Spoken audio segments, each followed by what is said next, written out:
لیکن ایک بہت بڑا سبق ہے جو اس باب اس حدیث سے مل رہا ہے، وہ ایسا سبق ہے جو ہمیں جس کا ہر وقت تکرار کرتے رہنا چاہیے۔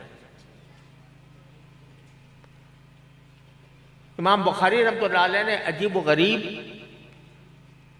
اپنی سنِ اختیار فرمائی ہے اپنی کتاب کو شروع کرنے کے لیے۔ حدیث کی کتاب مرتب فرما رہے ہیں، اور سارے محدثین کوئی اس کو کتاب الایمان سے شروع کرتا ہے، کوئی کتاب الطہارہ سے شروع کرتا ہے، کوئی کتاب الاحکام بالکتاب والسنہ سے شروع کرتا ہے۔ امام بخاری رحمۃ اللہ علیہ نے اس کو شروع کیا باب ما جاء باب کیف کان بدء الوحی الی رسول اللہ صلی اللہ علیہ وسلم۔ وہ اس لیے کہ چاہے وہ ایمان ہو، چاہے وہ طہارت ہو، چاہے وہ نماز ہو، چاہے وہ اعتصام ہو، کچھ بھی ہو، سب کا جو مصدر مبدأ منتہا ہے وہ وحی ہے جو نبی کریم سرور عالم صلی اللہ علیہ وسلم۔ یہی وہ چیز ہے کہ جو اللہ تبارک و تعالیٰ نے اس بندے کو جب پیدا کیا، زمین پر بھیجا، تو اس کی سب سے بڑی ضرورت جو تھی وہ حواس خمسہ اور عقل کے بعد سب سے بڑی ضرورت اس کو وحی الہی کی تھی۔ حواس خمسہ سے بہت سی چیزیں سمجھ میں نہیں آتی، عقل سے بہت سی چیزیں سمجھ میں نہیں آتی، لیکن ایسی چیز جو قطعی ہو، یقینی ہو، مکمل ہو، جس میں کوئی ادنا شک و شبے کی گنجائش نہ ہو، وہ صرف وحی الہی ہے، اور سارا دین اس پر مبنی۔ لہذا حضرت امام بخاری رحمۃ اللہ نے اس اصل کو پکڑا اور وہاں سے کہا کہ کیف کان بدء الوحی الی رسول اللہ صلی اللہ علیہ وسلم۔ ایمان کا آغاز، شریعت کا آغاز، احکام کا آغاز، دین پر عمل کا آغاز، جو کچھ ہوا وہ رسول کریم صلی اللہ علیہ وسلم پر وحی کے ذریعے ہوا۔ لہذا سب سے پہلی بات انسان کو وحی کو جاننا چاہیے، وہی ہے کیا چیز۔ میں نے متعدد اپنے مقالات میں اور خاص طور پر آسان ترجمہ قرآن کے مقدمے میں عرض کیا ہے کہ وحی کی حقیقت کیا ہے اور انسان کے لیے کیوں اس کی ضرورت ہے۔ اس تفصیل میں اس وقت میں نہیں جاتا، لیکن یہ بات بالکل واضح ہے کہ سارے دین، شریعت، احکام، سب چیز کا مبدأ فیاض وحی الہی۔ چنانچہ امام بخاری نے باب کیف کان بدء الوحی الی رسول اللہ صلی اللہ علیہ وسلم کا باب سب سے پہلے قائم کیا۔ لیکن عجیب بات ہے کہ قائم تو یہ باب کر دیا کہ کیف کان بدء الوحی الی رسول اللہ صلی اللہ علیہ وسلم، لیکن جو حدیث اس کے تحت پہلی حدیث لے کر آئے وہ ہے انما الاعمال بالنیات، کہ تمام اعمال کے دار و مدار نیتوں پر ہے، اور اگر کسی عمل میں خلوص ہے اللہ تبارک و تعالیٰ کے لیے تو وہ بے شک اللہ تعالیٰ کے مقبول بھی ہے، باعث اجر بھی ہے، لیکن اگر اخلاص نہیں ہے تو سب بیکار۔ یہ حدیث لے کر پہلی بات اس میں جو عام طور سے کہی گئی ہے وہ یہ کہ امام بخاری پہلے ہی قدم پر مجھے اور آپ کو یہ سبق دے رہے ہیں کہ پڑھنے تو آئے ہو، وحی الہی کے علوم پڑھنے کے لیے آئے تو ہو، لیکن اس سے پہلے ذرا دل کو ٹٹول لو کہ کس لیے آئے۔ علم حاصل کر کے اپنا علم دوسروں پر بگھارنا ہے، اس کے ذریعے شہرت حاصل کرنی ہے، اس کے لیے مال کمانا ہے، یا اللہ تبارک و تعالیٰ کی رضا مقصود۔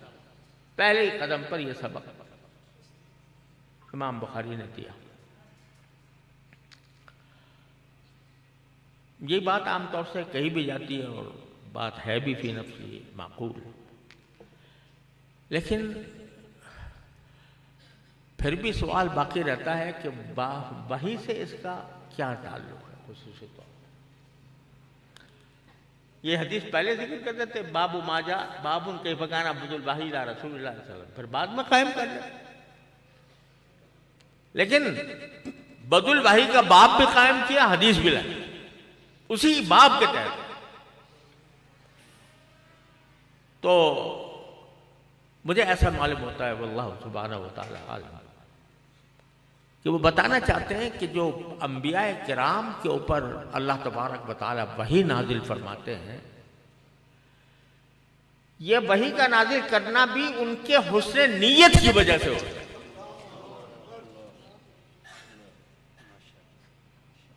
ان کے حسن نیت کی وجہ سے ہوتا ہے، اور یہیں سے ایک سوال کا جواب ملتا ہے۔ وہ سوال عام طور سے پیدا ہوتا ہے لیکن اس کا کوئی شافی جواب میری نظر سے کہیں نہیں گزرا، وہ یہ کہ ایمان جو اللہ تبارک و تعالیٰ کے ہاں معتبر ہے وہ ایمان بالغیب ہے، الذین یؤمنون بالغیب،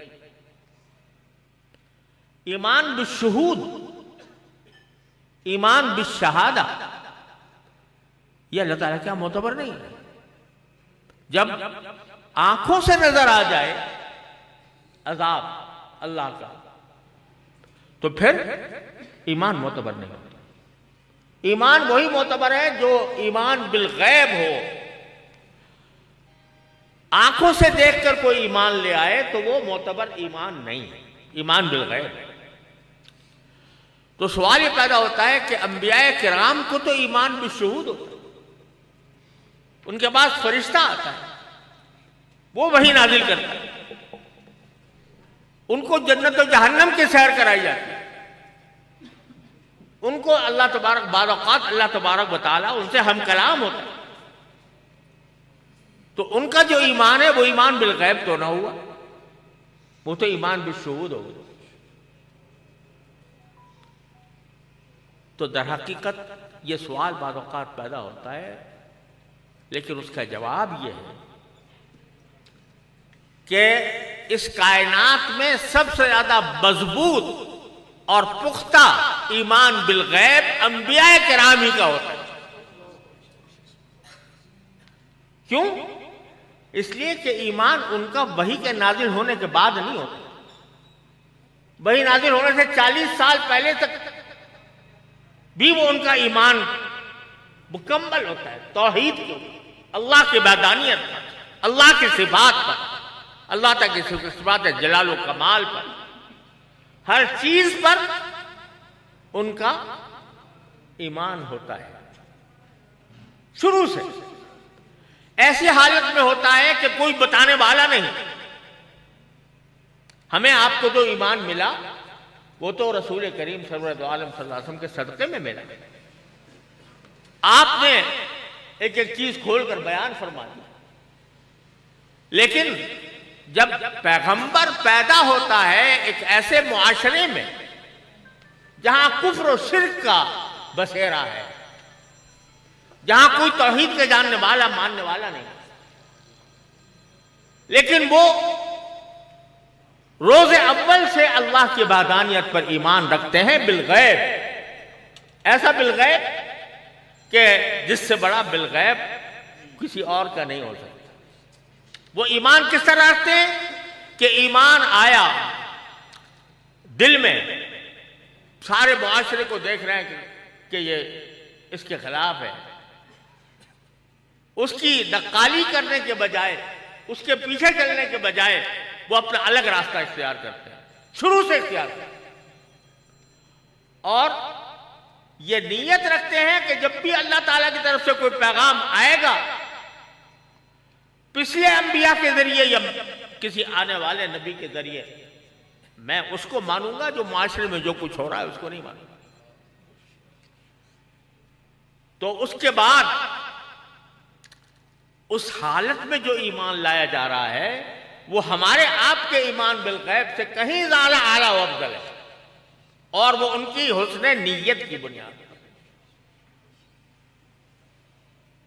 قرآن کریم فرماتا ہے وما كنت تدری ما الکتاب ولا الایمان ولکن جعلناہ نورا نہدی به من نشاء الی صراط مستقیم. کہ آپ کو پتہ نہیں تھا پہلے کہ ایمان کے کیا کیا تقاضے ہوتے ہیں؟ آپ کو پتہ نہیں تھا کہ اللہ کی کتاب کیسے نازل ہوتی ہے؟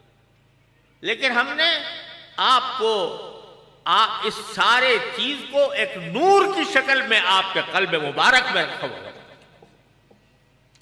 اور وہ تھا حسن نیت کی وجہ سے. لہذا شاید امام بخاری رحمۃ اللہ علیہ نے یہ کیا کہ بدء الوحی جو ہے وہ در حقیقت حسن نیت کی بنیاد پر ہوئی. لہذا یہ حدیث اس باب کے تحت نظر ہے. لیکن جیسا میں نے عرض کیا کہ یہ صرف ایک مرتبہ پڑھ لینے والی حدیث نہیں ہے. یہ ایسی حدیث ہے کہ جو ہر وقت ہر آن ہمارے پیش نظر ہونی چاہیے. اللہ تعالیٰ نے یہ ایک ایسا نسخہ کیمیا ہمیں آپ کو عطا فرمایا ہے کہ جس کے ذریعے ہم اپنے ہر کام کو عبادت بنا سکتے، ہر کام کو باعث اجر و ثواب بنا سکتے. پہلی بات تو اس کا مطلب یہ ہے کہ کوئی عبادت اس وقت تک قبول نہیں جب تک کہ وہ اللہ کی خوشنودی کے لیے انجام نہ دی گئی. اگر اس کا مقصود کچھ اور ہے، دنیا کی کوئی غرض ہے، تو اس کی اللہ کے یہاں کوئی قدر نہیں. نماز اس وقت معتبر ہے جب اللہ کے لیے پڑھی جائے، روزہ اس وقت معتبر ہے جب اللہ کے لیے رکھے. اگر اس میں یہ داعیہ یہ ہو گیا کہ مجھے لوگ اب عبادت گزار سمجھے، تو سارا عمل ضائع ہو گیا. اسی طرح علم حاصل کرنا یا علم کی خدمت کرنا وہ اسی وقت اللہ تبارک و تعالیٰ کے مقبول ہے اور باعث اجر و ثواب ہے جب وہ خالصتاً اللہ جل جلالہ کی رضا کے لیے. اس میں جو آمیزش آ جاتی ہے یا داعیہ یہ پیدا ہو جاتا ہے کہ میں عالم بن جاؤں گا تو مقتدی بنوں گا، لوگوں کے سامنے میری عزت ہوگی، میری شہرت ہوگی، مجھے بڑے بڑے القاب سے نوازا جائے گا، تو اللہ بچائے یہ ساری محنت کو اکارت کرنے والی چیز ہے. اور ہم جیسے لوگ جن کو اللہ تعالیٰ نے کسی طرح دین سے وابستہ کیا ہے، ہم لوگوں کو تو خاص طور پر یہ حدیث صبح شام اپنے آنکھوں کے سامنے رکھنا. آج کل عام طور سے ایک فتنہ پیدا ہو گیا ہے ارضائے عوام. عوام کی خوشنودی جس سے حاصل ہو وہ کام کرو، عوام کی خوشنودی جس سے حاصل، جس سے لوگ تعریف کریں، جس پر واہ واہ ہو، وہ کام کرو. یہ رسول کریم سرورت عالم صلی اللہ علیہ وسلم نے باخبر فرما دیا. یاد رکھو تمہارے اعمال اسی وقت اللہ کے ہاں کوئی قابل قدر ہوں گے جب تم وہ اللہ کے لیے کرو. اور اگر شہرت کے لیے کیا، عوام کی مقبولیت کے لیے کیا، پیسے حاصل کرنے کے لیے کیا، تو اللہ کے ہاں بالکل قبول نہیں. حدیث آپ پڑھیں گے کہ سب سے پہلا شخص جو جہنم میں داخل کیا جائے، جس سے جہنم سلگائی جائے گی، وہ کون ہوگا؟ ایک عالم. ایک عالم. اور وہ یہ سمجھ کر آئے گا کہ میں تو علم کے دریا بہائے میں نے اپنی زندگی، علم پڑھا، علم پڑھایا، علم کی نشو و اشاعت کی، لیکن اللہ تبارک و تعالیٰ فرمائیں گے تو نے یہ سارا کام اس لیے کیا تھا کہ لوگ تجھے بڑا عالم سمجھیں. فقط قیل، تو لوگوں نے کہہ دیا تمہیں. تمہیں بڑے بڑے علامہ کے خطابات دے دیے، تمہیں شیخ الاسلام کا خطاب دے دیا، تمہیں فلاں فلاں کا خطاب دے دیا، یہاں کیا مانگنے آئے؟ لہذا سب سے پہلا شخص جو جہنم میں داخل ہوگا، اللہ تعالی ہم سب کی عبادت فرمائے، وہ ایک عالم ہے۔ اس لیے اللہ تبارک و تعالیٰ سے ہر وقت اخلاص مانگنا چاہیے، یا اللہ ہمیں اخلاص عطا کرے۔ دین میں اخلاص پیدا ہو جائے، تھوڑا کام بھی کام دے جاتا ہے۔ حضرت معاذ بن جبل رضی اللہ تعالیٰ عنہ سے نبی کریم سرور عالم صلی اللہ علیہ وسلم نے فرمایا کہ اخلص دینک یکفیک العمل القلیل، اے معاذ دین میں اخلاص پیدا کر لو، تھوڑا کام بھی تمہارے لیے کافی ہو جائے۔ زیادہ نفلیں نہیں پڑھی، زیادہ نفلی روزے نہیں رکھے، زیادہ تہجد نہیں پڑھی، لیکن جو عبادت کی، جو کام کیا اللہ کی رضا کے لیے کیا، سیدھے جنت میں جاؤ۔ تو یہ اخلاص ایسی چیز ہے کہ جو سب سے پہلے مطلوب ہے۔